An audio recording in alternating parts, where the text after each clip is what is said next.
Hi, welcome to logo TV. నేను ఇందాకనే ఒక లైవ్ వీడియో చేసిన, దయచేసి అందరూ చూడండి. అందులో ఏం చెప్పానో అదే ఇప్పుడు జరగబోతుంది. జంతర్ మంతర్లో రేపు సాయంకాలం వరకు ఒక్క మనిషిని కూడా ఉండనీయకుండా, గతంలో ఇందిరాగాంధీ ఖలిస్తాన్ ఉద్యమం పంజాబ్ గోల్డెన్ టెంపుల్ మీద వాడిన ఎన్ఎస్ఏ చట్టం ఇప్పుడు మళ్ళీ నరేంద్ర మోడీ తీసుకొని వచ్చిండు. ఇప్పుడు ఇంకొక ముఖ్య విషయం ఏంటంటే, ఢిల్లీ పోలీస్ కమిషనర్ ఆఫీసర్కు ఫుల్ పవర్స్ ఇచ్చాడు. ఏదైనా చేసి ఒక్కడు కూడా అక్కడ ఉండొద్దు అన్నట్టుగా ఇప్పుడే ఆదేశాలు జారీ అయినాయండి. ఎన్ఎస్ఏ చట్టం అంటే ఇక అక్కడ మనుషులు అనేటోళ్ళు ఎవరు తీవ్రంగా అయినా హింసాకాండ పోలీస్ పవర్స్ ఉపయోగించవచ్చు.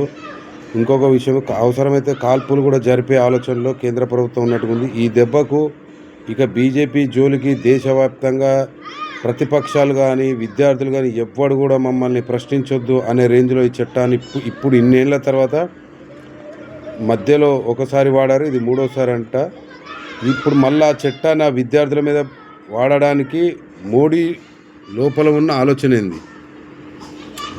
మోడీని వాళ్ళు అడుగుతున్న, విద్యార్థులు అడుగుతున్న అంశం ఏంటి? ఇప్పుడు మోడీ చేస్తున్న గవర్నమెంట్ పని ఏంటి? ఈ దెబ్బకు ఎంత కొంత హింస జరిగినా కానీ ఇది ఖచ్చితంగా అదుపు తప్పి దేశవ్యాప్తంగా ఉద్యమాలు మొదలైన ఆల్రెడీ విద్యార్థుల పాటుగా అన్ని దేశవ్యాప్త పౌరులందరూ ఒకే రకంగా ఇప్పుడు ఉద్యమంగా మొదలు పెడితే హింసాకాండ జరిగిన తర్వాత మాత్రం మోడీ తట్టుకోగలడా? ఎంతమంది పోలీసులు, ఎంతమంది కేంద్ర బలగాలను దింపి ఎంతమందిని చంపగలుగుతాడు? నేను మొదటి నుండే చెప్తాన్నా, ఈయన మూడోసారి గెలిచిన తర్వాత ఏదో ఒక భారీ హింసకు, ఒక రక్తకాండకు తెరదీసే అవకాశం ఉంటుంది ఈ ప్రభుత్వము. ఇప్పుడు పొరపాటున ఢిల్లీ నుండి మొదలయ్యి ఆ విద్యార్థుల మీద మొదలైన తర్వాత మళ్ళీ ఇప్పుడు ఈ ఎన్ఎస్ఏ చట్టం ద్వారా ఏదో జరగబోతుందని నాకు డౌట్ వస్తున్న మిత్రులారా.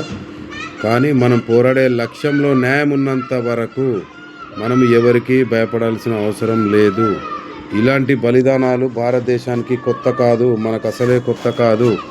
స్వతంత్రం కోసం తెల్లోడి మీద ఎన్నో పోరాటాలు చేసి ఎంతోమంది బలిదానాలు ఇచ్చాం, కానీ లక్ష్యం సాధించాం. తెలంగాణ కోసం ఎన్నో బలిదానాలు జరిగాయి, లక్ష్యం సాధించాం. ఇప్పుడు మళ్ళీ మన దేశంలో మనవాడి మీదే కొట్లాడే రోజులు వచ్చినాయి. ఎందుకంటే వీళ్ళు 2002 నుండే భారతదేశ జెండా పట్టిన బీజేపీ ఆర్ఎస్ఎస్ వాళ్ళు, వీళ్ళు స్వతంత్రం వచ్చినప్పటి నుంచి వీళ్ళు అసలు జెండానే గౌరవించని వీళ్ళు ఇప్పుడు దేశాన్ని నడుపుతుంటే మనం భయపడాలా?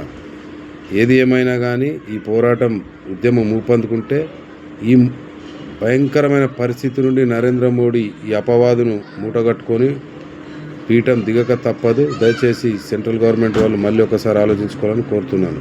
థ్యాంక్ యూ అండి. దయచేసి ఛానల్ సబ్స్క్రైబ్ చేయండి, ఎప్పటికప్పుడు మీకు అప్డేట్ ఇస్తూ ఉంటాను. Thank you. నా పేరు జర్నలిస్ట్ మహబూబ్.